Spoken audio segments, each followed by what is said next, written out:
Milaza hoe anky anaraka izay azo atao a fijeriko azy a efa ampy angamizay volan'izay a ny miarahana midinika miarahana mifandefitra fiainam-pirenena sy tokony handefitra fiainam-pirenena tokony handroso foana ny adevitra ara-politika raha mampandroso dia tsy maninona fa raha ohatra kosa hitarika ny firenena henitra dia tsy azo teny zazavatra ka tsy hoela zazavatra zany a fa za dia misy lanitra ny la fiara-politika rehetra zay io koa fa efa voniny satria efa mieritreritra izy a da anatin'izay fotoana tsy nateo anay zay.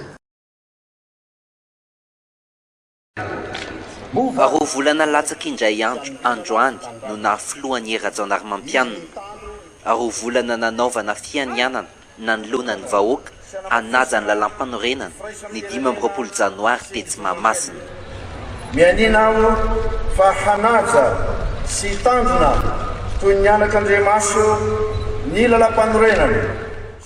Roa volana ty aoriny, tsy mbola manana prime-ministra ny fitondrana vaovao tantanina, tsy mbola manana gouvernemanta, ary tsy mbola manana politika ankapobeny tena hitantanana ny firenena.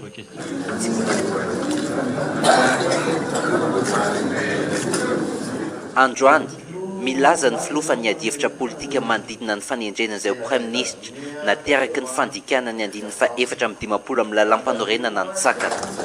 Teny izay tokoa ve iverenantsika ny tantara. Sanasana mihitsy ny fitsarana manokana misarana fifidianana nampiatra marandrano ny lalàna velona. Ny 9 febroary namoaka didy ny fitsarana manokana misana ny fifidianana. Didy namoaka ny vokatry ny fifidianana solom-bavim-bahoaka. Didy izay nametraka ny mapara ho vondrona politika maro anisa indrindra etsy Tsimbazaza. Didy nanokatra adihevitra ihany koa anefa indrindra momba ny fampiarana ny 450 amin'ny lalam-panorenana. Ny 17 febroary namoaka fanazavana ny fitsarana avo momba ny lalam-panorenana, fanazavana marakitra ny hevitra tokony andikana io andin-dalàna io, fanazavan-kevitra izay nanomevahana ny mapara.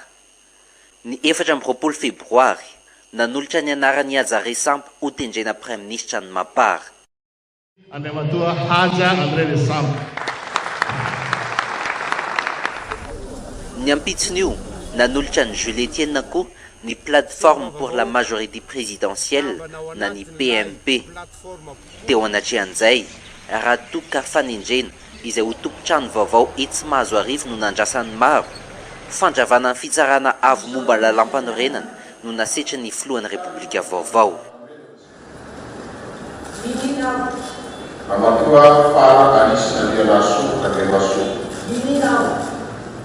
Ny fanindran-dalana tamin'izay ny tsy fankasitrahan'ny filoha Rajaonarmampianina sy ny ekipany ny fifidianana ireo boramaritry ny anteny miram-pirenena vaovao izay norombahan'ny mapara ambongadiny. Ankehitriny, krizy amina androm-panjakana roa no iainan'ny Madagasikara. Tsy afa-miodina ny anteny miera satria lazain'ny PMP fa tsy ara-dalàna ny fifidianana natao tao. Intsakilany, ny gouvernemanta ihany koa tsy mbola tafatsangana.